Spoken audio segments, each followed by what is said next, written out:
Hi, welcome to my YouTube channel. So today I wanted to talk about HR related matters. Usually my YouTube channel is usually around spirituality or a lot of my random thoughts and things like that. But today I wanted us to talk about the key. It's a HR topic, which is like the key thing when it comes to the end-to-end HR cycle or process in an organization, especially in relation to new joiners and being able to support them in the best way possible. So if you were hiring a new joiner, what steps would you take as an employer, right? It's so important that you give them as much support as possible when they are joining you, newly.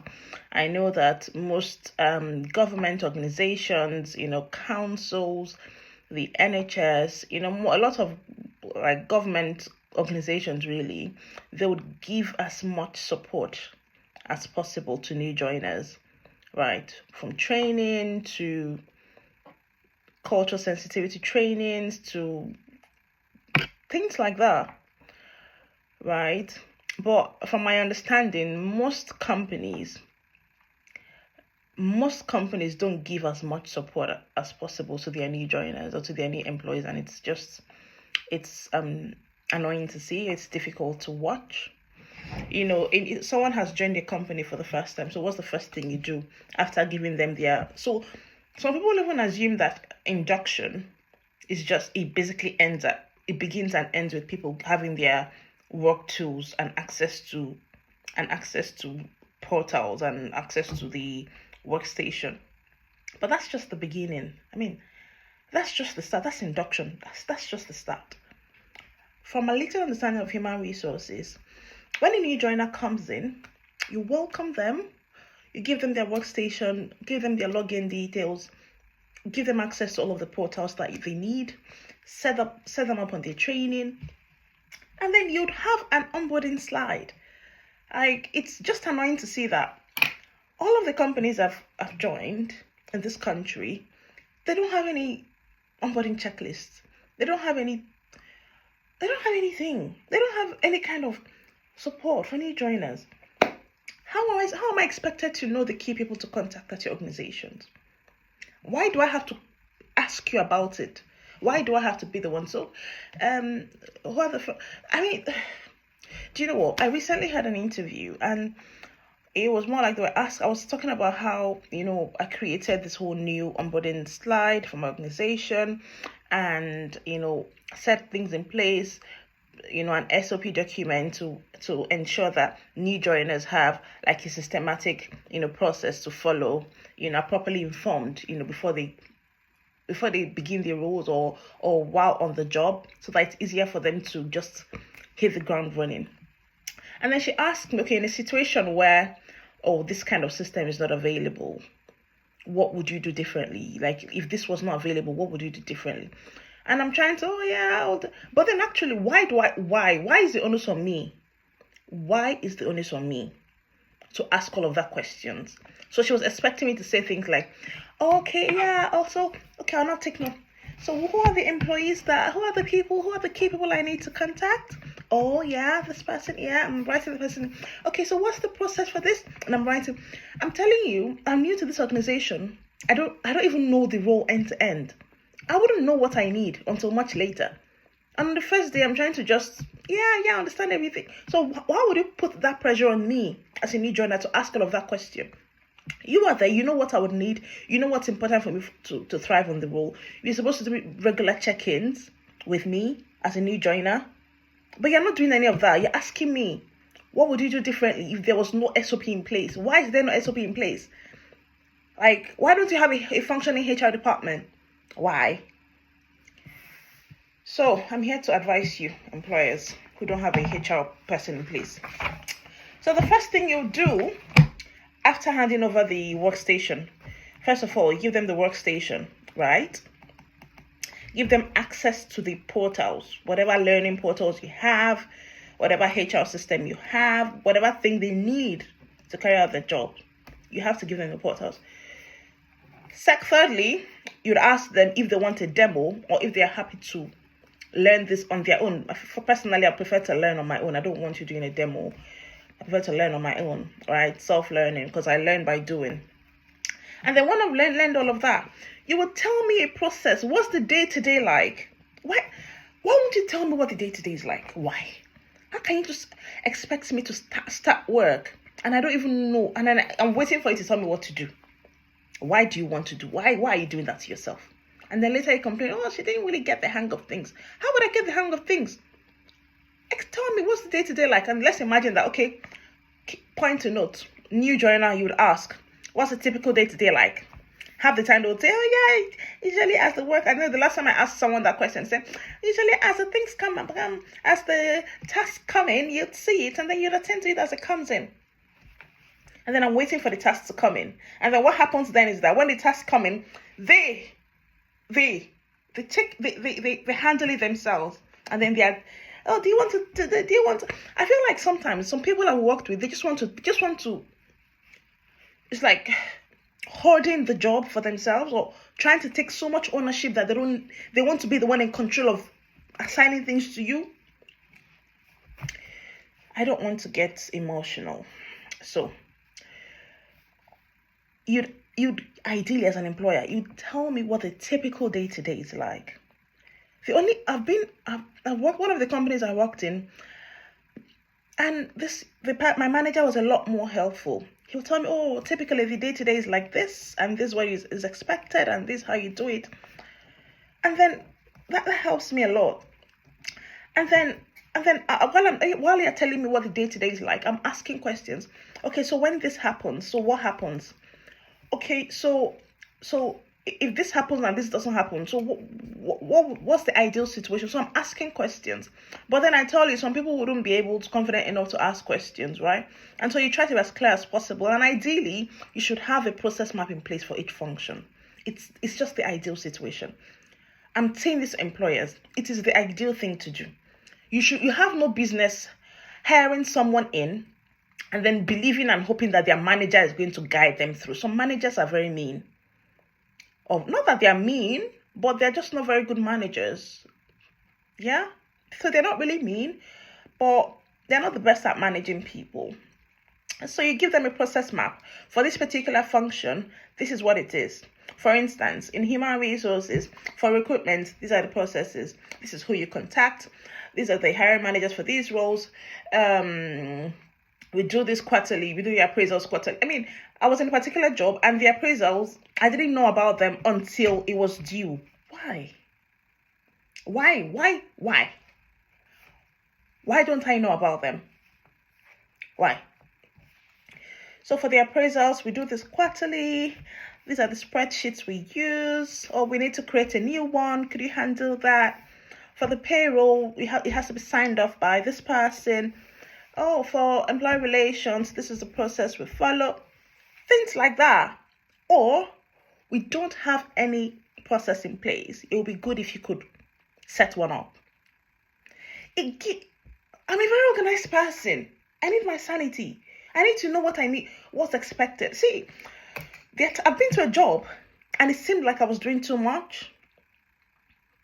Feels like, oh, what do you think? Yeah, you're doing too much.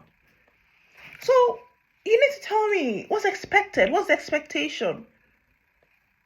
Right? Don't see. As much as I'm a very collaborative person and I'm a people manager or things like that, I like to limit the dependence of my work on another person.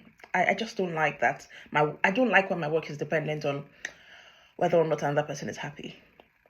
Right? It's nice to have a manager, but not every manager is a good manager. Right?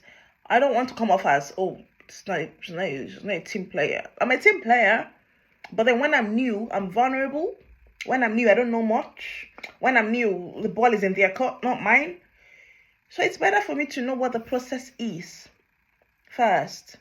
And then that way I have all of the information and then I can then work together as a team. But not when I'm new, I'm still trying to be nice and trying to be nice and be polite and trying to understand everyone and trying to know. Please, can you standardize everything, please? It's very important. Standardize it. Just make it, just create a standard that people can go through and say, okay, this is what it is, this is what it is. These are the key people to contact, okay? These are some of the kind of projects we work on this particular period. Oh, when you have this particular project, this is the billing, whatever thing you have to do.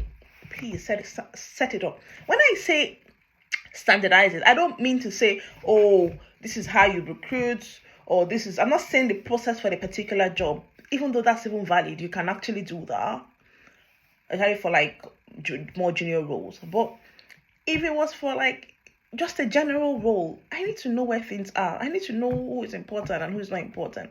Obviously, I can always set up meetings to speak to everyone, but sometimes I don't know how the business is run. I don't know what the processes are.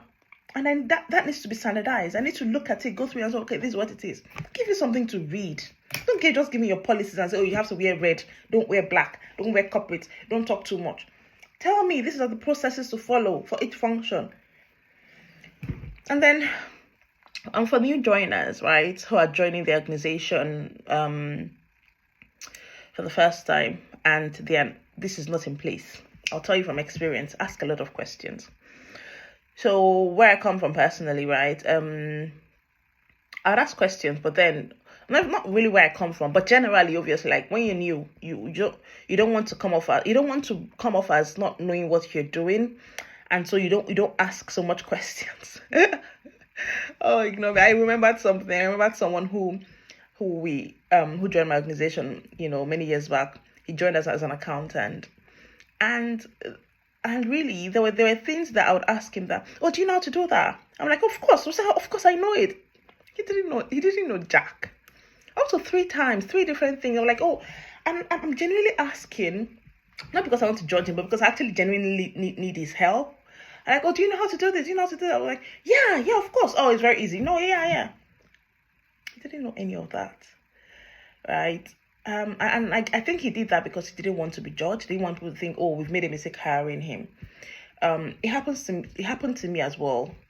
When people go, do you know this? I'm like, yeah, of course I know it. Just because I'm afraid. I don't want people to think I don't know what I'm doing. So I think that the best thing to do is to be very clear about what you know and what you don't know, and be very honest, right? One thing I know that is very important to some employers, also employers generally, is that you're an honest person and that you are exactly who you say you are. So be very honest, okay, and ask a lot of questions. Ask a lot of questions. As it comes into your head, ask it, right? It all depends on how you want to ask, whether I want to ask it in general meetings, public meetings, which is probably better, because that way everyone is there, you can get as much input as possible, or you want to take a note of it and then ask your manager privately. You choose which one works for you, but make sure to ask, because sometimes some people actually withhold information from new joiners. I don't know why they do that, but they do that. And then ask a lot of questions, and then try to have introductory calls with people that you'll be working with, or maybe everyone, just to have speak to them about what they do, whether there'll be any collaboration between both roles. And I did this at one of my previous roles, and it was at that time it wasn't clear what the role I was hired was. Like, it wasn't clear. I didn't know why I was hired, but I was hired, but I just knew the skills that were needed for the role, but I didn't know how it fit into every other thing, right? I knew why I was hired, but I didn't know how it fit into every other person's role. So I didn't know the right questions to ask. So I think what I would have done, or what any other person can do, sometimes you're hired for a role and you're not really sure of what the role is about. You sit with your manager. Do you know what? Sometimes you do. I actually sat with my manager. I didn't understand anything she was talking about. Honestly, sometimes they just tell you a lot of jargon. I didn't understand what she was talking about. Okay. But anyway, in that case, you'd keep asking until you understand, right? And then sometimes they'll give you a lot of jargon, and then they say, oh, don't worry, as time goes on, you would catch on. But anyway, so you'd ask as much people as possible, ask about more information about the role you've been hired to, about how, who was there previously. Anyway, mine was a newly created role anyway, so people wouldn't really know, what it was. But anyway, yeah, not to digress, but yeah, ask a lot of questions, make as much friends as possible, be polite, be helpful, be kind, because half the time you wouldn't get an SOP in place, you wouldn't get an onboarding slide in place, right? Half the time, from what I've understood, like from what I understand, right? You wouldn't get an onboarding slide in place, you wouldn't get an SOP in place. So you do a lot of interviews, meet with your managers, meet with people you'll be working with, get to understand your role, get to understand their roles, make friends, and that would help you where there's no SOP in place. Okay. But yeah, just be honest, just be helpful, just be the light, when there's a lot of darkness and gloominess, as much as you can anyway. Don't be too forward. Be as modest as possible, be as helpful as possible. I think, yeah, that's what it is. I hope this helps an employer or an employee in their onboarding of new joiners. Thank you.